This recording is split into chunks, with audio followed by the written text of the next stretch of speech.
عام 1879 تم تفكيك مسلة كليوباترا من محطة الرمل بالإسكندرية لإهدائها للولايات المتحدة الأمريكية، موجودة الآن في سنترال بارك بأمريكا. تم عمل نفس الشيء مع مسلة مصرية لبريطانيا وأخرى لفرنسا وأخرى لإيطاليا، غالبا ما كان يتم وقت الديون الخارجية المتراكمة، وكان صوت الإعلام عادي عندنا كتير، دعوهم يحتفلوا بتراثنا الإنساني، ليستمر الأمر إلى أن وصل عدد القطع المسافرة إلى 1,000,000 قطعة في أقل تقدير. منهم على سبيل المثال 100,000 قطعة أثرية في المتحف البريطاني، 80,000 قطعة في متحف برلين الجديد، 50,000 قطعة في متحف اللوفر فرنسا، 45,000 قطعة في متحف الفنون الجميلة بأمريكا، 45,000 قطعة في متحف كيسيلي بأمريكا، 42,000 قطعة في متحف جامعة بنسلفانيا بأمريكا، 40,000 قطعة في المتحف الأشمولي بريطانيا، 32,000 قطعة في متحف تورينو إيطاليا، 30,000 قطعة في المعهد الشرقي بأمريكا، 26,000 قطعة في متحف المتروبوليتان بأمريكا،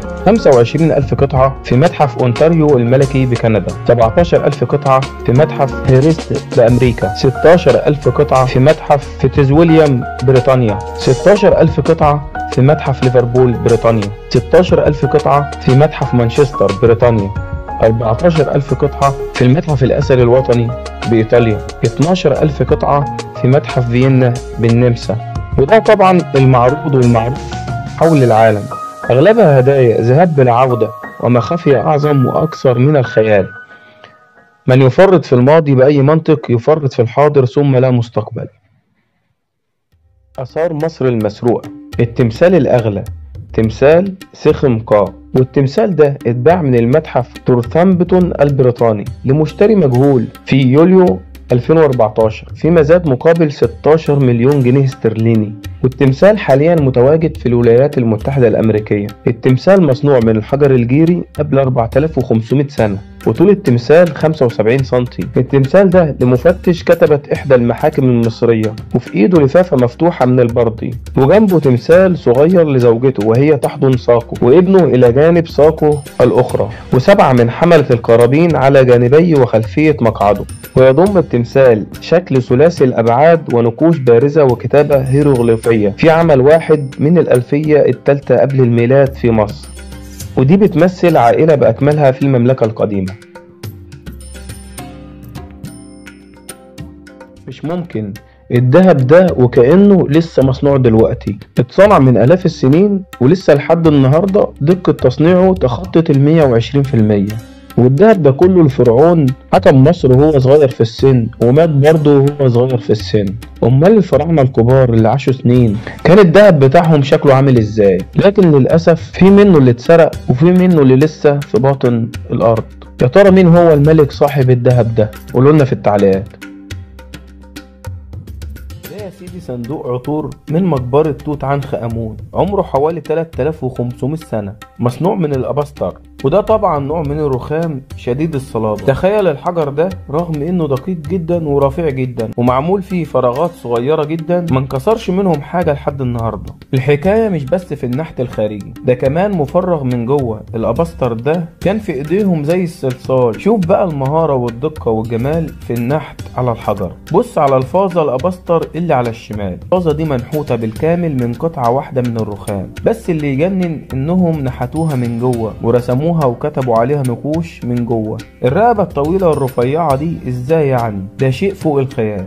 الحكاية مش ممكن تتعمل النهاردة حتى بأحدث التكنولوجيا غير لو استخدمنا الليزر. تخيلوا بس، احنا مش بنتكلم عن اعجاز عادي، ده احنا دخلنا في عالم المعجزات والخوارق. بجد لازم نفتخر ونرفع راسنا ان دول جدودنا. بس السؤال اللي بيطرح نفسه، ازاي كانوا عندهم التكنولوجيا دي؟ ازاي عملوا الحاجات دي واحنا بكل تقدمنا ما نقدرش نوصل لها؟ الحقيقة احنا كل يوم بنكتشف ان احنا لسه جاهلين قدام عظمة اللي عملوه زمان.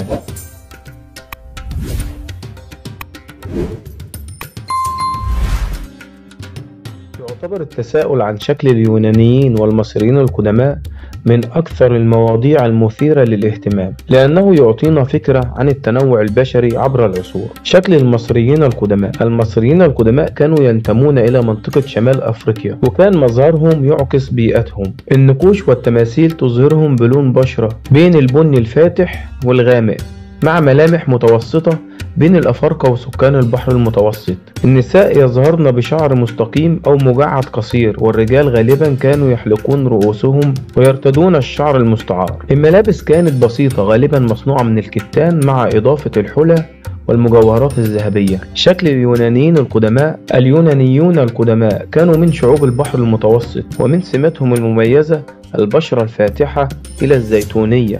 الفن اليوناني القديم يظهر ملامح متناسقة مثل الأنوف المستقيمة والعيون العميقة والشعر المتوهج.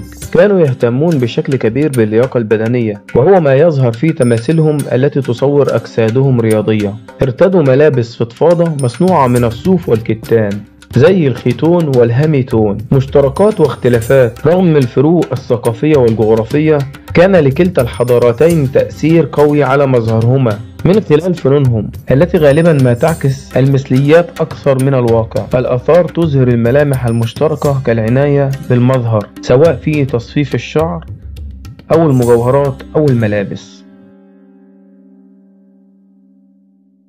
وتعد ترنيمة الملك أمنحتب الرابع المعروف بإخناتون من الأسرة 18 بحسب تقسيم تاريخ مصر القديم تحديدا أول ترنيمة متكاملة في منظومة نصوص الوحدانية والإله المعبود الواحد الأحد بحسب كثير من العلماء، وهي ترنيمة نظمها الملك شخصيا متأثرا بفكر ديني أعمق، فيما يرمز الملك إلى الإله المعبود آتون برمز كرسي الشمس، ويشبهه بقدرة الإله الخالق الواضح للعيان في أحد تجليات خلقه ورموزه اليومية وصاحب الظهور الأبدي. وهنا إخناتون رأى إن الكواكب من صنع الخالق، وإن الأشعة المتفرقة التي تنزل من كرسي الشمس ما هي إلا أذرع مقدسة تحمل الخير والحياة إلى الكائنات كلها.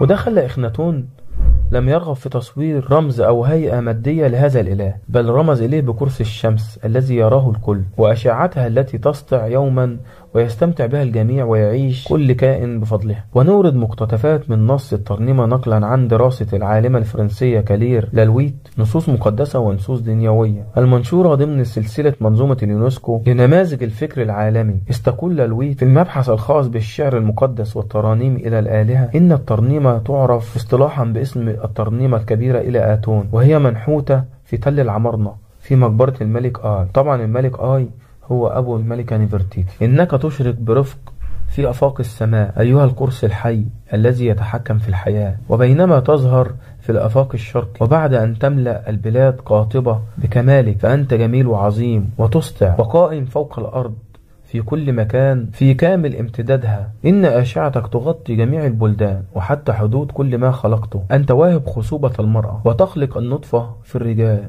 وتعطي الحياة للابن في بطن أمه، وتسكن روعه وتجفف دموعه، فتمد الابن بالغذاء وهو لا يزال في بطن أمه، واهبا الهواء لحياة المخلوقات جميعا. وعند نزول الطفل من بطن أمه يوم ولادته فإنك تفتح فمه وترزقه باحتياجاته. ما أكثر أعمالك، إنك تتوارى أحيانا عن الأنظار أيها الإله الواحد المتفرد، فبجانبك لا آلهة سواك. لقد جلبت الأرض حسب رغبتك كما جبلت البشر والأنعام من ماشية وأغنام، كل ما يمشي على الأرض وكل ما يحلق بجناحيه. إنك تحدد لكل إنسان مكانه كما ترزقه باحتياجاته، ليحصل كل واحد على قوته ويقدر له زمن حياته.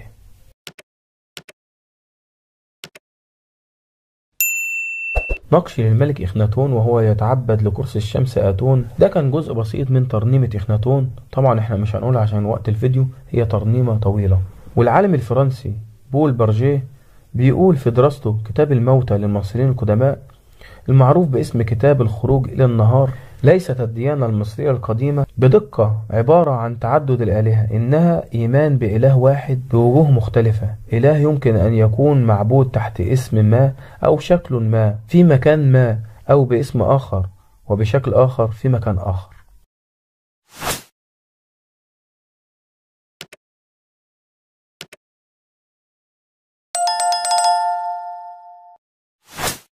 وتوضح لوليت: كان أمون يعبد في طيبة، وأوزير يعبد في أبيدوس، وبتاح يعبد في منف، وتحوت في هرموبوليس، وخانوم في الفانتين، ولكن جميعها تجليات محلية لكيان إله واحد. إن كلمة نث تشملها جميعا، وكل شكل من أشكالها كان الواحد المتفرد في قلوب المؤمنين وفي عقولهم، وهو ما سبق وأن لاحظناه عند قراءة النصوص المصرية.